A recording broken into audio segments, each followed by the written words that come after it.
Ya, selamat siang bersama saya Rizky Riantika.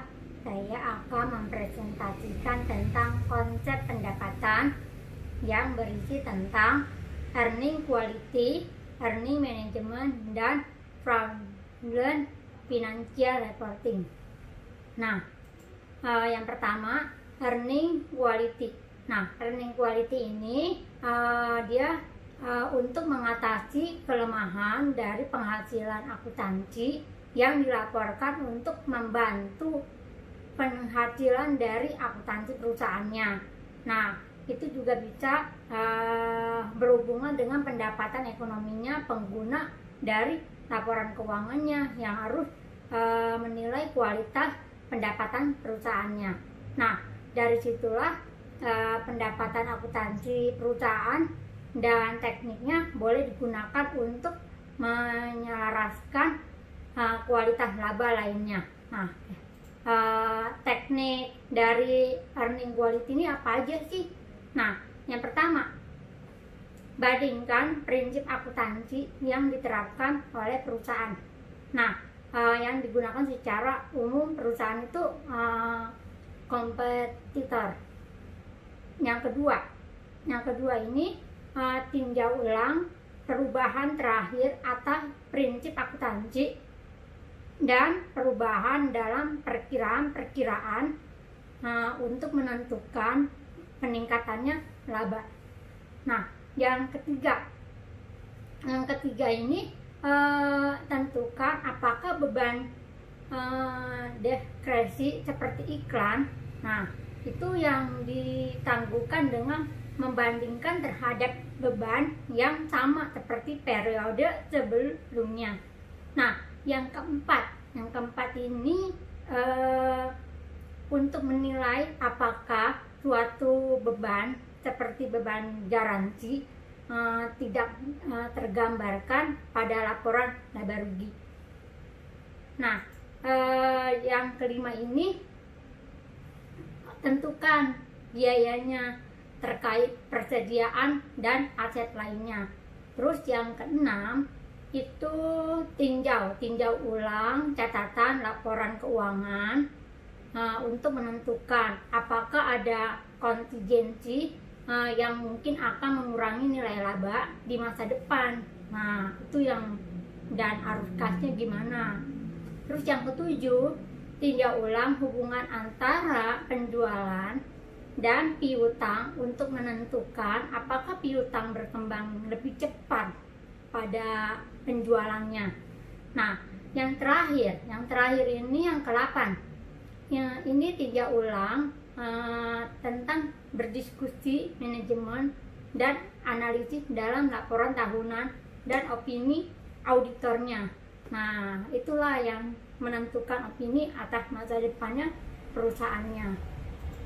Nah, kita masuk ke earning management. Nah, earning management ini dia ini manajer untuk mendapat mempengaruhi sedang berjalannya seperti menurunkan laba, namun dia bisa juga menaikkan kelonggaran metode akuntansi yang tujuannya untuk diinginkan gitu.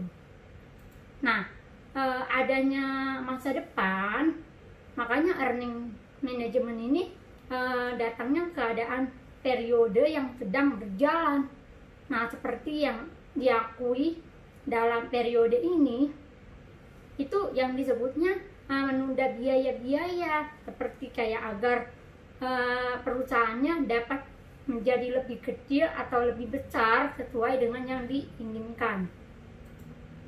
Nah, ini ada pengaruh manajemen nih, earning management ada pengaruhnya itu ada 6. Apa aja sih? Yang pertama, benefit management. Nah, yang kedua, pergantian CEO atau struktur organisasi. Yang ketiga, motivasi hutang kreditur. Dan yang keempat, ini saham perdana IPO. Terus yang kelima apa? Motivasi perpajakan. Dan yang terakhir itu motivasi politik. Nah, dari teknik earning management ini ada 5. Wah, banyak ya, ada 5. apa aja sih taking a bet? Nah, taking a bet ini perubahan untuk mengakui adanya biaya yang akan datang sehingga perusahaan itu akan memperoleh kerugian. Nah, kalau yang kedua, creative association itu kayak apa? Nah, dia tuh adanya pendapatan. Nah, seperti apa? Seperti kayak seharusnya pendapatan ini masih diterima ibaratnya. Nah, terus yang ketiga ini cookie jar atau disebut receiver. Nah, teknik ini menggunakan pencadangan utang, di mana di saat perusahaan ini sedang mengalami profitable dan laba perusahaan mencapai terlalu tinggi, makanya perusahaan itu bentuknya jadinya utang. Nah, abusing the materiality concept. Nah, ini manajemen tuh sengaja mencatat kesalahan, makanya kesalahan dari transaksi ini memang dianggap ini auditor ini selalu melakukan kesalahan yang cukup besar. Dan yang terakhir, yang kelima adalah improper revenue recognition. Nah, itu metode yang mengakui laba lebih besar dengan cara mengakui adanya pendapatan masa depan. Nah, fraud ini atau dalam bahasa Indonesianya tentang kecurangan. Nah, tindakan yang sengaja oleh individu atau lebih dalamnya lagi, dia itu lebih ke bertanggung jawab kepada siapa? Kepada karyawan, atau bisa diduga ini adu atau melanggar hukum sih. Nah, kalau fraud financial reporting itu apa? Nah, itu sengaja yang dimaksud tuh dia kecurangan itu melakukan penipu. Nah, ini yang cukup serem nih.